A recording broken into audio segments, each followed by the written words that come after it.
আপনার নাম কি যদি একটু বলতেন? শিপন। শিপন। আপনি পেঁয়াজ কতটুক লাগাইছেন? 2 বিঘে। 2 বিঘা।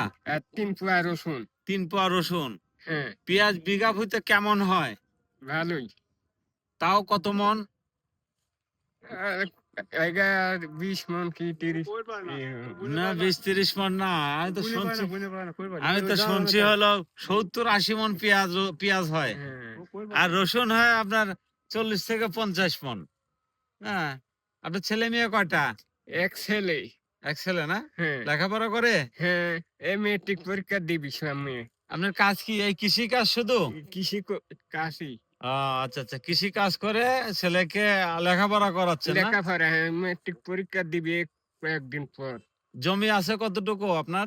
বাপেরটা বাগে মাগে পাইছি 2 বিঘে 10 শতক বাড়ি মারি দিয়ে। বাড়ি টাড়ি দিয়ে 2 বিঘা 10 হ্যাঁ। শতাংশ। হ্যাঁ। এখন এরপরে কি আপনার জীবন এরপর জীবিকা? হ্যাঁ, হ্যাঁ, হ্যাঁ, ও, হ্যাঁ। একটু মাঝে মাঝে একটু কাজ করি মানসি হ্যাঁ হ্যাঁ। বসে থাকার সময় এই। ও, তারপরও যে আপনার যে অবস্থা, আপনার যে এইটাও যে কৃষি কাজটা ধরে রাখছেন, এর জন্য অনেক অনেক ধন্যবাদ। কৃষি কাজ আরো সুন্দর করে করবেন। হ্যাঁ, করলে আপনার নিজের পরিবারের চাহিদাটা মিটবে, পাশাপাশি বাজারে নিয়ে যায় বিক্রি করলে আপনার টাকা হবে। হ্যাঁ, এই ছেলেই বেছে। ছেলেই বেচে না? হ্যাঁ, আমি আর পারিনি। ও চাচাই জানে আমার বাচ্চারা। আচ্ছা আচ্ছা, টাকা পয়সা কি গুনতে পারেন আপনি? না, ও আচ্ছা আচ্ছা সেজন্যই আচ্ছা তো আচ্ছা। করছি এই গাড়িওয়ালা ও আচ্ছা আচ্ছা আচ্ছা। গাড়ুয়াল চাচা। আচ্ছা, তারপরও যে আপনাকে অনেক আমার অনেক খালি ধন্যবাদ। জন্মাইনি।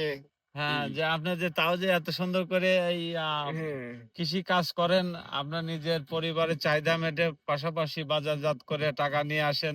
আমরা হ্যাঁ, তো বাজার থেকে কিনে খাই। আপনারা তো যদি এই সোনার দেশে সোনার ফসল যদি না ফলান, আমরা কিন্তু কিনেও খাইতে পারবো না। ঠিক আছে, আপনার জন্য হ্যাঁ। দোয়া রইলো এবং ধন্যবাদ। আপনি আরো মনোযোগ দিয়ে করার চেষ্টা করবেন ইনশাল্লাহ।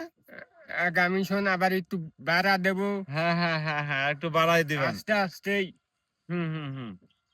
ঠিক আছে, আপনাকে হ্যাঁ। ধন্যবাদ।